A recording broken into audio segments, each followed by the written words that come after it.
Right students, இதுலேயும் பாருங்க ரெண்டு விதமான அச்சர கணித பின்னங்கள் இருக்குது. முதலாவது பின்னத்தில் பார்த்தீங்கன்னா உங்களுக்கு பகுதி எண்ணில் 2x 3xன்னு ரெண்டு உறுப்புகள்.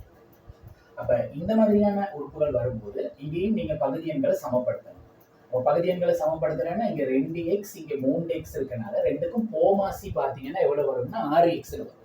அப்போ நாங்கள் ரெண்டுக்கும் 6x வர வைக்கணும்னு சொன்னால் இந்த 2x நாங்கள் 3ஆல பெருக்கினா தான் 6x வரும். அப்போ பகுதி எண்ணை 3ஆல பெருக்கிறனால இந்த தொகுதி எண் 3ஐயும் 3ஆல பெருக்குவோம். கூட்டல் இந்த 3x 6x ஆக்கணும்னா 2ஆல பெருக்கணும். அப்போ பகுதி எண்ணை 2ஆல பெருக்கிறனால தொகுதி எண் 4ஐயும் 2ஆல பெருக்கணும். இப்போ உங்களுக்கு மேலே வந்து 3 தர 3 9, கீழே 2x 3ஆல பெருக்கினா 6x சக 2 தர 4 8, கீழே 6x 3x 2ஆல பெருக்கினால் 6x. இப்போ உங்களுக்கு பகுதி எண்கள் வந்து சமப்பட்டுருச்சு. ஸோ பகுதி எண்கள் சமனாக இருக்கிறனால நீங்க இனி என்ன செய்யலாம்னு சொன்னா தொகுதி எண்களை நேரடியாக கூட்டலாம்.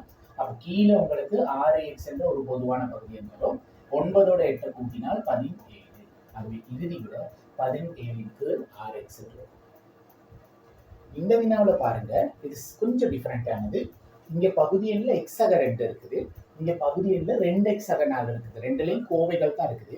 ஆனா இதுல என்னன்னா இந்த ரெண்டாவது பின்னத்துல எடுத்து பார்த்தீங்கன்னா இதை உங்களுக்கு காரணிப்படுத்தக்கூடியதா இருக்கும். இந்த கீழே இருக்கிற 2x சக 4, அதாவது 2xையும் 4ஐயும் 2ஆல டிவைட் பண்ணலாம். அப்ப நீங்க என்ன செய்யலாம்னு சொன்னா 2 பொதுவா எடுக்கலாம். பொதுவா எடுக்கும் போது உங்களுக்கு இந்த பின்னம் எப்படி வரும்னு சொன்னா 3ன் கீழ் 2 நீங்க பொதுவா எடுத்தா 2x 2ஆல டிவைட் பண்ண x சக 4 2ஆல டிவைட் பண்ண 2 இப்படி வரும். அவ முன்னுக்கு இந்த மைனஸ் 5ன் கீழ் x சக 2 இதெல்லாம் அப்படி எழுதுவோம். அப்படி எழுதின பிறகு உங்களுக்கு பாருங்க இங்க முதலாவது பின்னத்துல பகுதி எண் வந்து x சக 2 இருக்குது, அடுத்ததுல 2 பிராக்கெட்டுக்குள்ள x சக 2 இருக்குது. அப்ப இந்த ரெண்டு பகுதி எண்ணுக்குள்ள வித்தியாசம் என்னன்னா x சக 2 x சக 2 ஒரே மாதிரி இருக்குது, ஆனால் இங்க வெளியில ஒரு 2 இருக்குது, இங்க வெளியில 1 இருக்குது. அப்ப இந்த 2ஆல பெருக்கினா எங்களுக்கு பகுதி எண்கள் சமனா வரும். அப்ப முதலாவது பின்னத்துல கீழே இருக்கிற கோவை x சக 2 நாங்க 2ஆல பெருக்கினால் மேலையும் 2ஆல பெருக்கணும் தொகுதி எண் சக.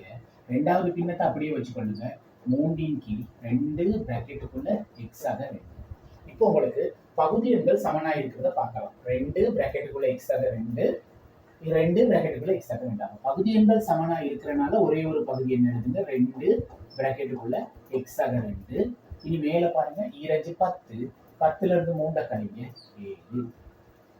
சில நேரங்கள்ல உங்களுக்கு மேல இருக்கிற நம்பரையும் வெளியில இருக்கிற நம்பரையும் சுருக்கக்கூடிய மாதிரி இருந்தால் மட்டும் நீங்க சுருக்கி போடலாம். மற்றபடி இப்படியே இருக்குமா இருந்தால் இதுதான் இறுதி விடை.